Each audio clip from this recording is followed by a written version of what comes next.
Hi Year 9, in our unit for food for special occasions, one of the recipes chosen by you guys was spring rolls. Now spring rolls is for Chinese New Year, so that's the celebration that we would have been looking at had we been at school, and we are looking at spring rolls. Now the recipe that I'm going to post for you is a generic recipe, obviously has the questions on the back that I need you to answer. But on the front, I've modified the recipe ever so slightly. The reason for that, being in lockdown, COVID and all, it was just the ingredients I could get at that point in time when I went shopping. So you'll see within the recipe that it does actually ask for spring roll wrappers. Now the ones that I would normally use at school are the very small ones, but the only ones I could get were the large ones. So I'm going to actually double this recipe, and I'm going to make them for dinner. So I'm going to put double the amount that I would for the small spring rolls into the large spring rolls and serve them for dinner. Feel free to do the same, but I want you to follow a lot of the conventions. So you'll see that I've got my shallots. In this case it was one, I've doubled it to two. 1 stick of celery. Now I had some celery in the freezer, so I've got just a little bit of celery there. 3 mushrooms. I've got actually large mushrooms. I've got a couple there. I do have some more in the fridge if I think I need to add more. Half a carrot, which I've got here, and 1/4 of a red capsicum. The margarine, of course, is still in the fridge, and I couldn't find mung bean sprouts, so I got crunchy combo. So within there is mung beans and sprouts, and I suppose various other sprouts and whatnot. The garlic I've got in my little jar here. You can feel free to use the jar minced garlic, which I have in the fridge, but I've got fresh, and I'd rather use the fresh. It's just a bit more pungent and doesn't have so many additives as the jar variety. So I've got my garlic press there ready to do some crushed garlic. I've got my teaspoons ready, and that's to measure out my soy sauce. And I'm actually going to put some chili sauce in it as well, just to give it a bit of an extra kick. Also, the recipe doesn't mention seasoning, so I will be seasoning the ingredients as I cook them on the stove. The other thing the recipe asks for is chicken mince. Now, because I'm pescatarian, I don't eat chicken, so I'm just going to double the amount of prawns. Feel free to use fresh prawns if you can get a hold of them. I'm just using a tin of prawns for this recipe. I've actually drained the prawns, rinsed them. I've got them sitting on top of the tin there, mainly just to show you the tin that I got from the supermarket, a tin of prawns in brine, and I washed out the brine, and I've got those. They're only tiny, sitting on top. If you use fresh prawns, obviously you peel them, take the heads and tails off, give them a good wash, and remember to remove the vein. And you will have to chop them up because they'll probably be too big. Unless you're using the big wrappers, then feel free to use full-size prawns, obviously not the jumbo ones. So the next portion of this video, I will hopefully have the ingredients chopped. Oh, actually I may as well chop some now. I'm going to start with the shallots, making sure that I take the ends of the shallots. You use the green as well, but not all of it. So take the green off one end, and the bottom, make sure you wash your shallots. And of course, wash your hands before we begin. I've already done that just to save time. So with the shallots, you just want to chop those into smaller pieces. And I tend to chop them this way because when I don't, everything that I chop comes flying off the bench and ends up on the floor. And I'm going to go around the floor, pick it up, wash it again, add it to my ingredients. Now, Year 9, do as I say, not as I do. You can see I'm looking at the camera while I'm chopping. That's because I'm very experienced with a knife, and I know where my fingers are at all times, and I know how to use a knife properly. Your eyes should be on your cutting. And just pick up the bits that I've dropped on the floor there. Give them a bit of a wash. Come back. Okay, so your shallots are chopped. The celery and the mushrooms thinly sliced. Some people don't believe in washing mushrooms, they believe in just giving them a brush. That's okay, you can do that too. I actually like to wash mine just in case. And I'm just going to cut my shallots on the edge of my board and slice my mushrooms thinly. Now you can see it's rather a large mushroom, so probably should have halved it to start with, just to make them just a bit smaller. You get the flat end on the board, it's a lot easier to chop. And the other bit that you need to do is chop your celery. Again, my celery is still frozen, so it should be quite easy to chop. I'm actually not going to put too much celery in it. I don't really like it. Anyway, with the celery, that also has to be chopped. So it's so small I won't even notice that it's in there. There we go. Okay, so that's the first three things to do. Slice your shallots, celery and mushrooms. Then it asks you to cut the carrots and capsicum into what's known as julienne strips. Now, julienne is a term that you will use once you get to hospitality if you're going down that track. Take your carrot, take the end of the carrot. I've already peeled my carrot, so I shouldn't just take that in because I was actually grating some carrot earlier on. I'm going to leave them quite long. Take off one side of the carrot, just that much. The reason you do that is you want a flat surface to work with. So you turn your carrot around so you've got the flat surface on the board, and then of course it won't roll away. So now you're going to quite thinly, I have to watch this one because this is not so easy to do, and just thinly slice your carrots. Very, very careful of the fingers here, guys.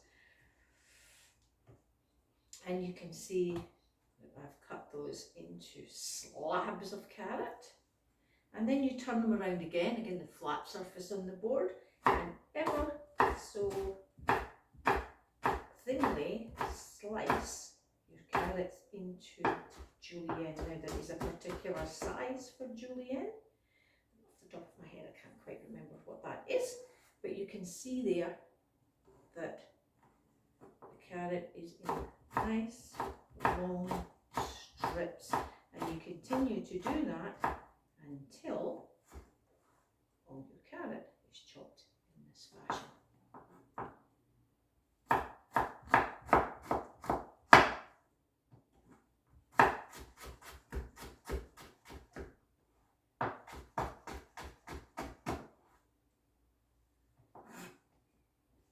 Quite good carrot, so I didn't use the full amount as I'm making for two. So I'm just gonna, you can of course put these into bowls and put them aside so it gives yourself the maximum chopping space on the chopping board. And remember, if you don't have your bin handy like I do here, always have a scrap bowl on your bench to put everything on. So with the capsicums, just some capsicum I had left, remove the seeds on the inside and remove the top of the capsicum, any green bit.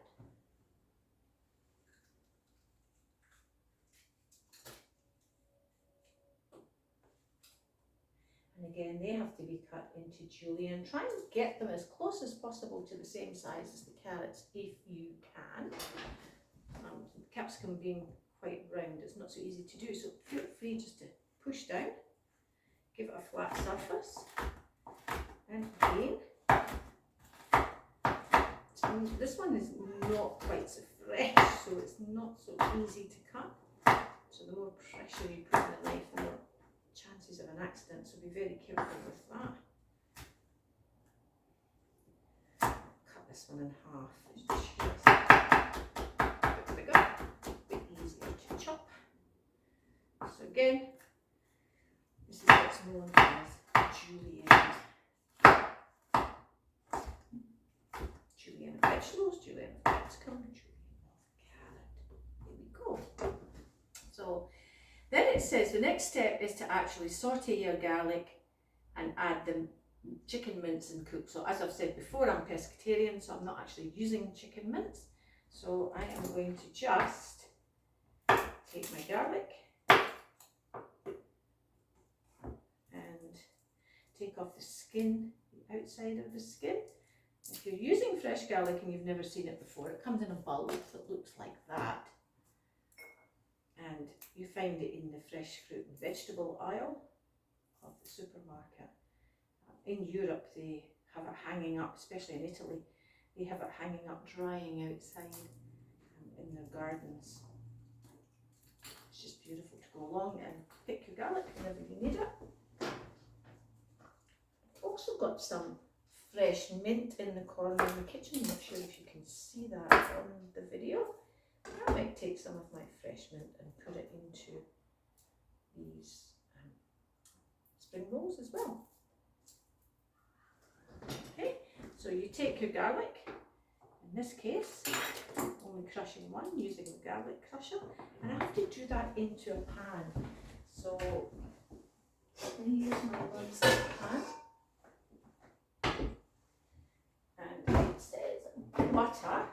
In actual fact, going to use just a teaspoon of olive oil. Okay,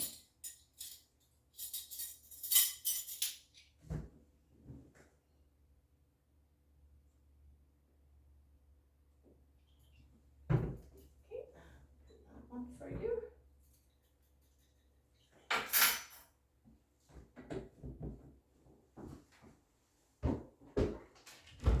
That way I can crush the garlic straight into the pan.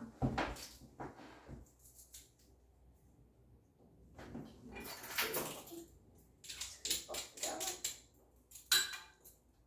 Oops. Large bits that come. Right, push them through again. Try to waste as little as possible. As I said, the fresh garlic is much nicer to use than the actual jar of garlic.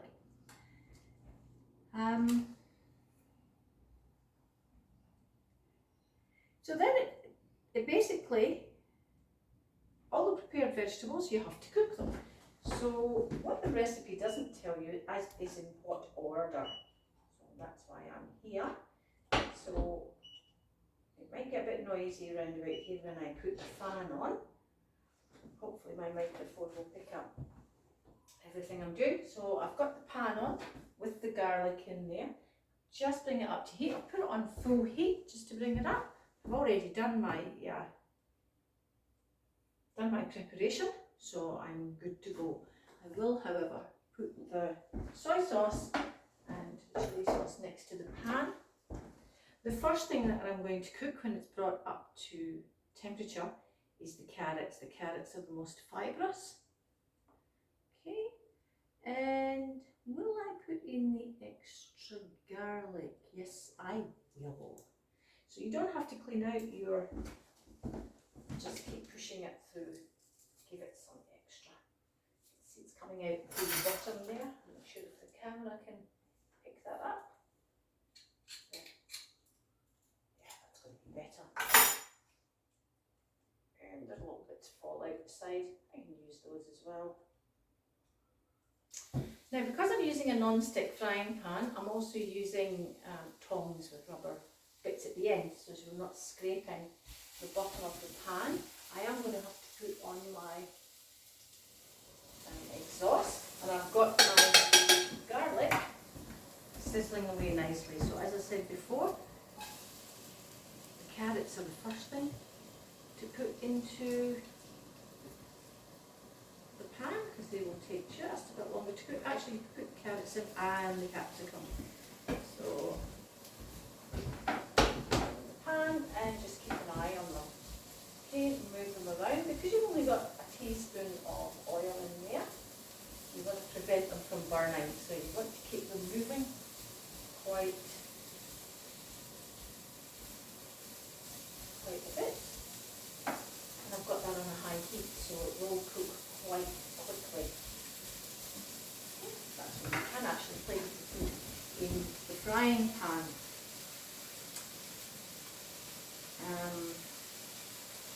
And obviously the mung bean, they need to go in there as well, half a cup.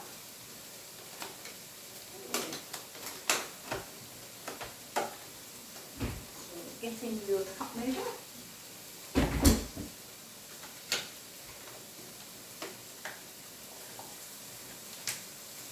Do this over the bowl, and that's still, I can put straight back into a bit more.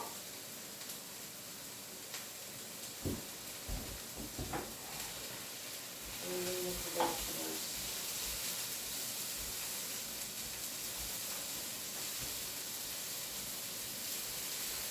And keep moving that around. It's going away.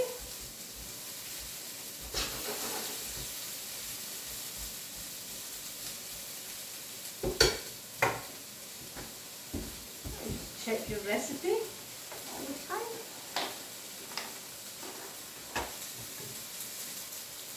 And it says cook for 5 minutes, so we'll roughly take about 5 minutes. I'm just going to stop the video at this point in time and then come back once the mixture has cooled down.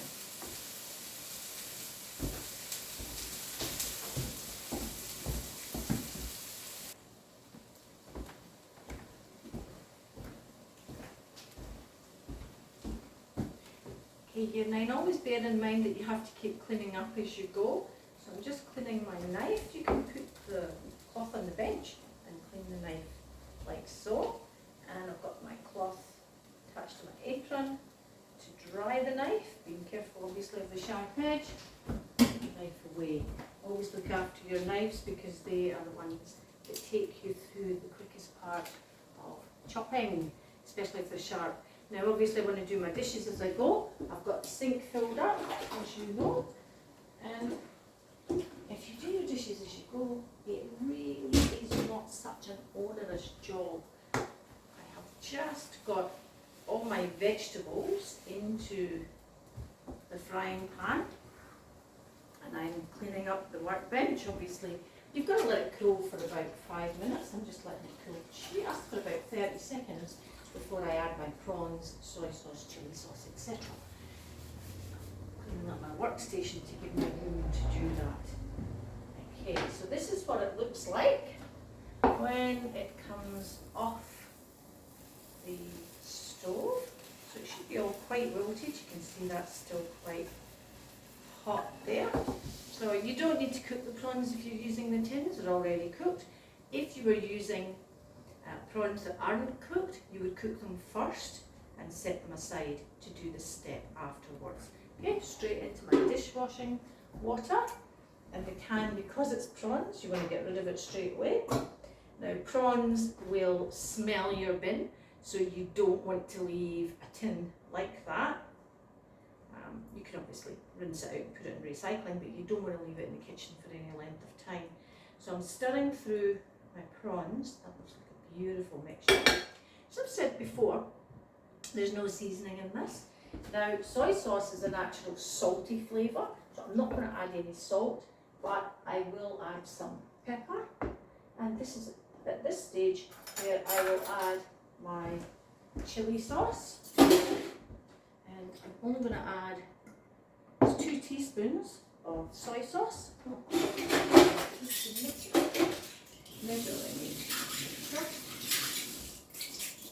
It's really handy to have your washing water all ready to go, because if you need to use a utensil again, it's only a few seconds to wash it up. Also, you're cleaning as you go. It's not such an onerous job at the end. So, 2 teaspoons of soy.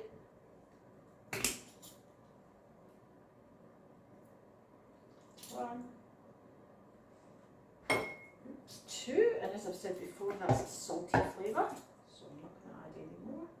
And I'm going to do 2 teaspoons, same of chilli. Now you can, if you like, add fresh chilli, and the fresh chilli will go in at the same time as the vegetables. So I had some fresh chilli, I should have done that. Pink at the time. Pepper. Now we can't actually use this mixture until it's cool, so I will have to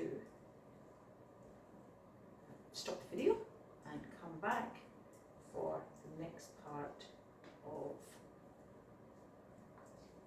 the rice paper rolls, or spring rolls. Same thing. Okay, I'm going to leave that there for 5 minutes. Then when we come back, I'll have my station cleaned up and I'll have it ready to roll the spring rolls.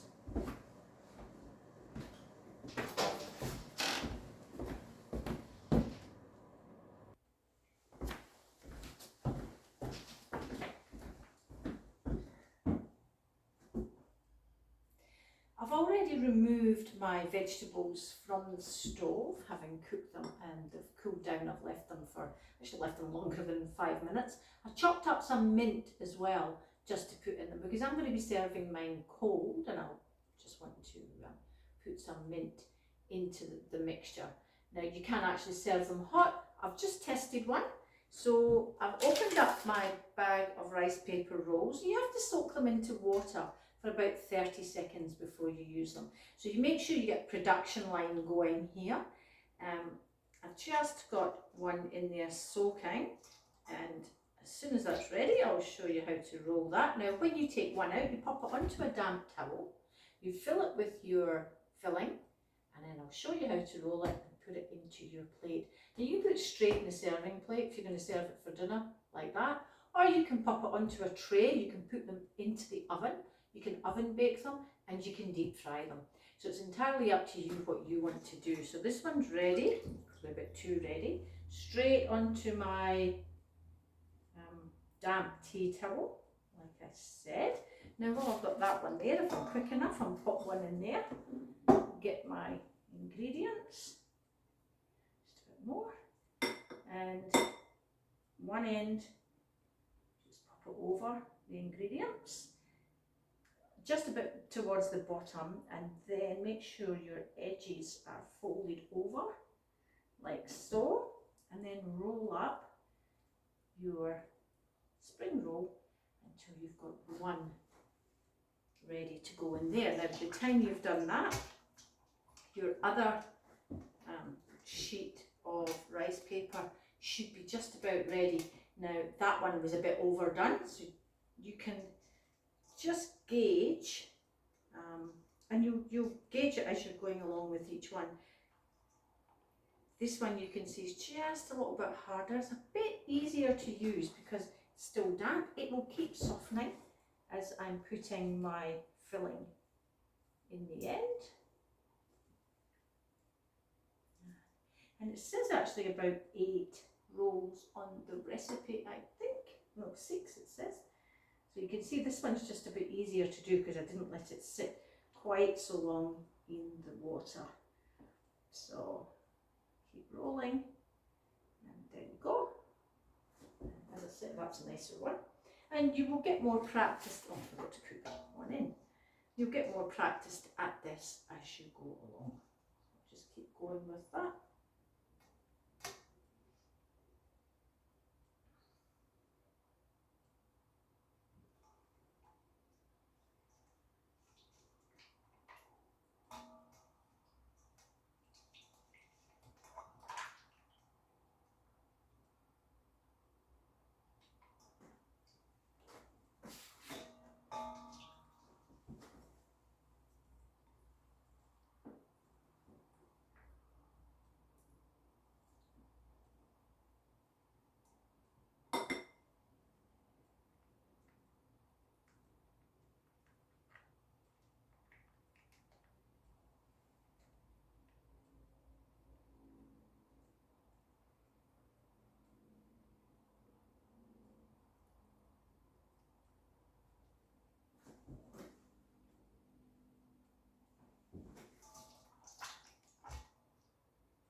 there we are. I've got 2, 4, 6, 8 of the large rice paper rolls, and I'm going to serve those with some hoisin sauce. So hoisin sauce you can get from the supermarket as well. Looks just like that, and I will serve that in probably individual sauce on each of the plates, and then people can use tongs to help themselves to the rice paper rolls. I hope you enjoy them.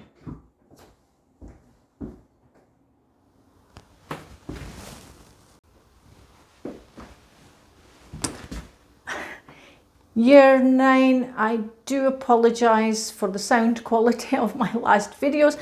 I had the mic on this end, I didn't have it on the other end in my phone. So I hope you can hear the videos for the rice paper rolls. But anyway, that's the final product, and I hope you have fun making them.